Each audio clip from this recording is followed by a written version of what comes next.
Olá, nerds, geeks e afins, estamos todos aqui zumbizados para conferirmos o quinto episódio da série What If, da Marvel na Disney Plus. No. Listen to me. We all know my time's up, okay? And if I have to go, I might as well go out fixing the mess I started. Oh, come on, Hope. It's not your fault. Pois bem, pessoal, chegou então o episódio talvez mais esperado por muita gente.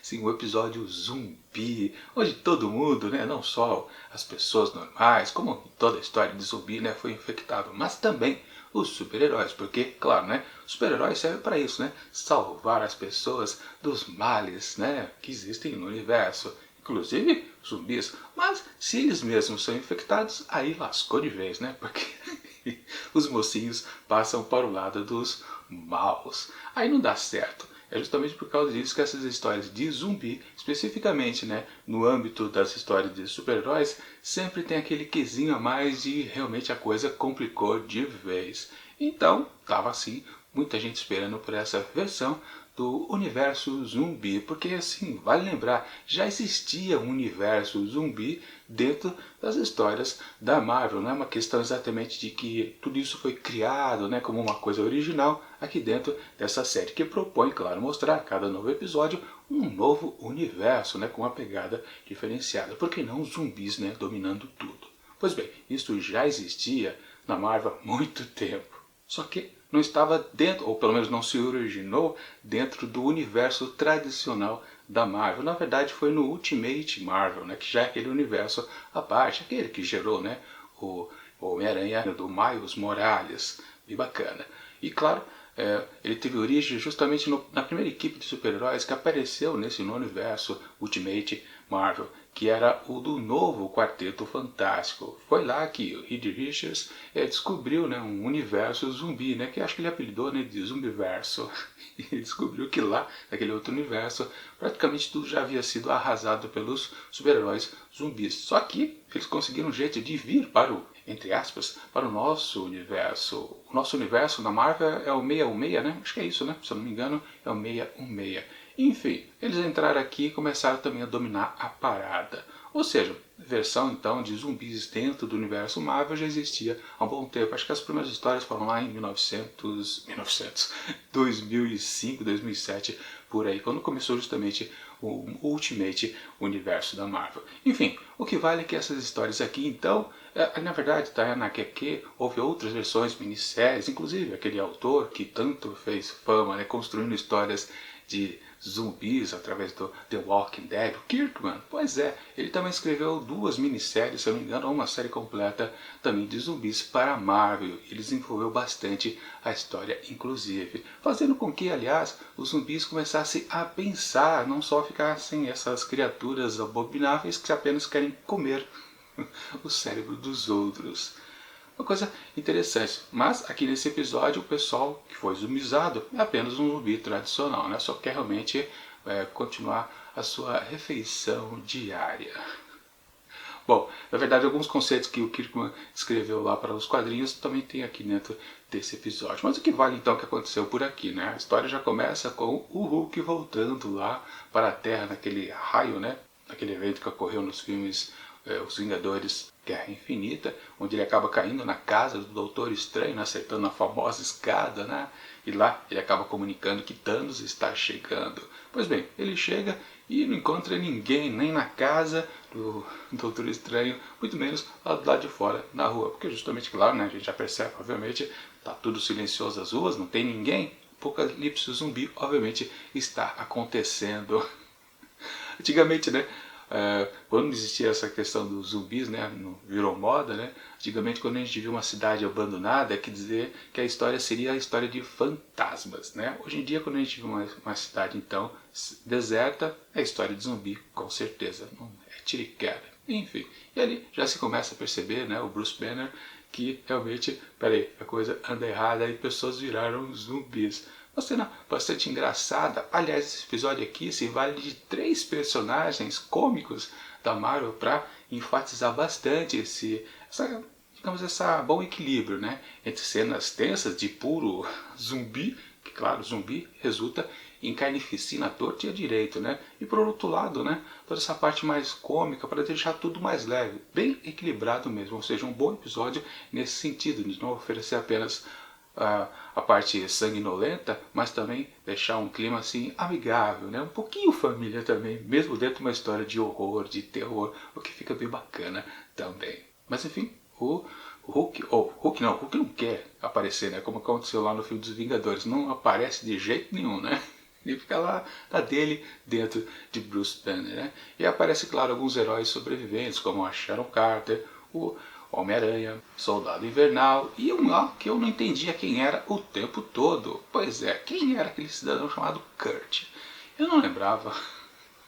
Eu precisei terminar de assistir o episódio, fazer uma pesquisa, mas caramba, quem é esse nome? Eu também vi nos créditos do episódio, falando, Kurt, viu o ator que estava dublando, claro, poderia ser um outro ator dublando, né, fazendo a dublagem, mas na verdade é o próprio que fez nos filmes. Mas em qual filme? Pois é, o Kurt estava no filme do Homem-Formiga e a Vespa.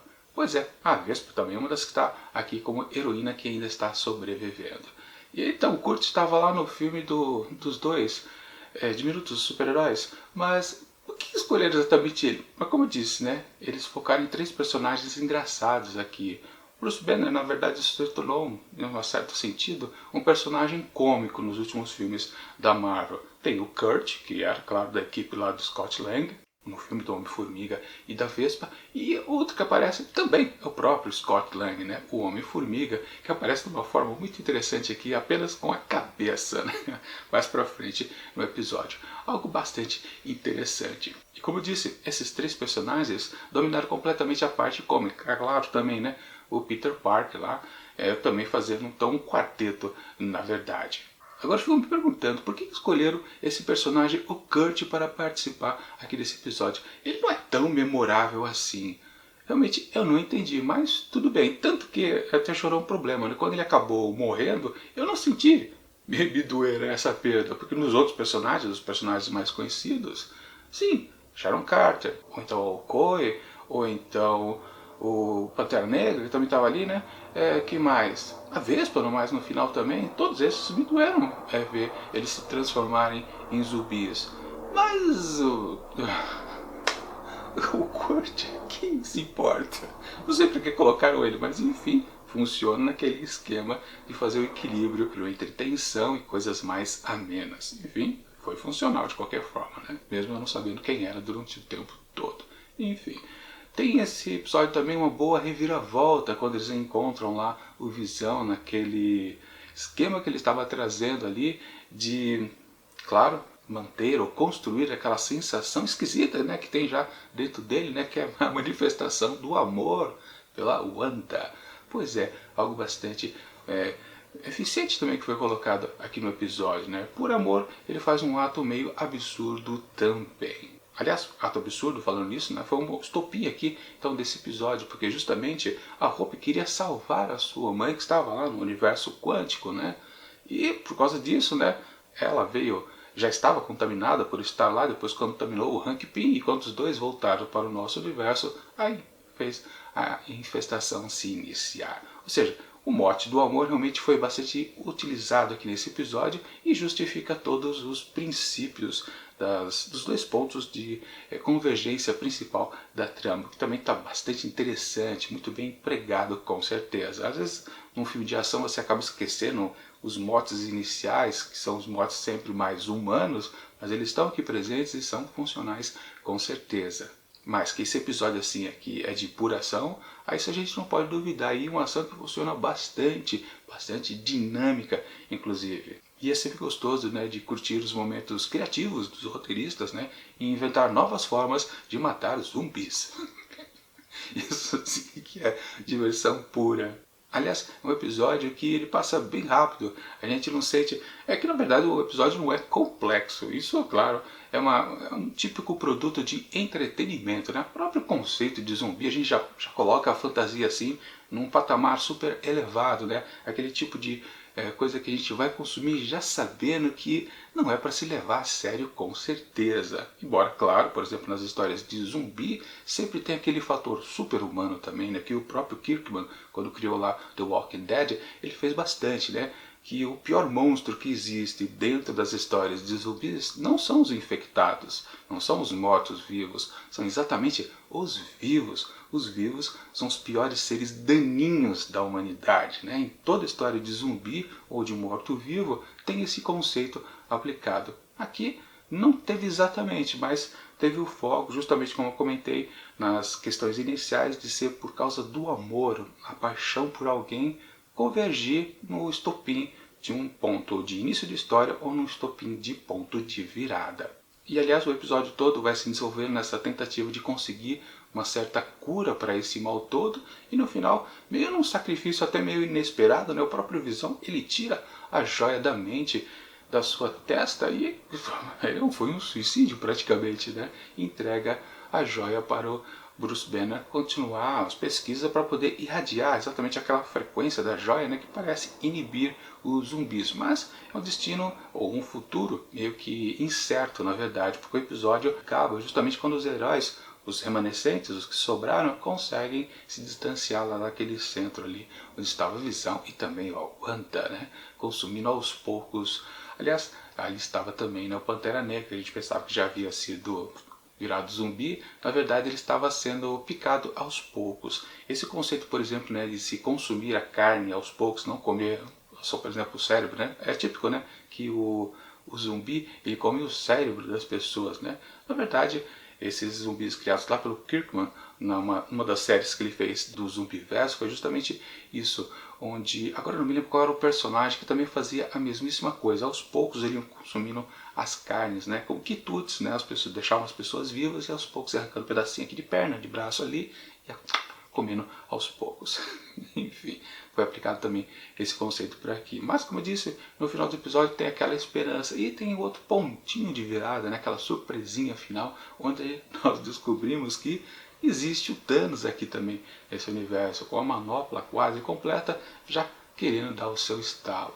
E ele, claro, todo zumbi. O que um zumbi pode fazer, né? É coisa curiosa, né?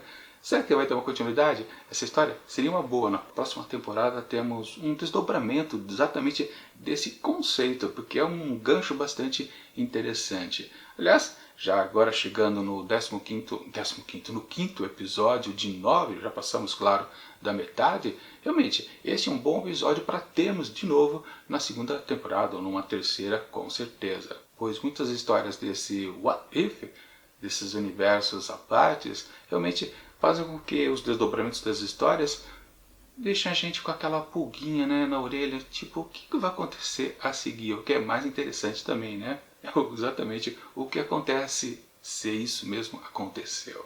Enfim, realmente, esse episódio dessa semana foi bastante interessante, curti muito um episódio que funciona em todos os aspectos, de ação, um pouquinho de drama, tensão e também a parte cômica tá certinha também, ou seja, um episódio muito do interessante. E, portanto, para ele eu atribuo 4,5 asteriscos. Acho que está de bom também. Não é uma coisa de obra-prima, justamente porque ele tem essa pegada realmente de puro entretenimento, mas não é uma obra cerebral.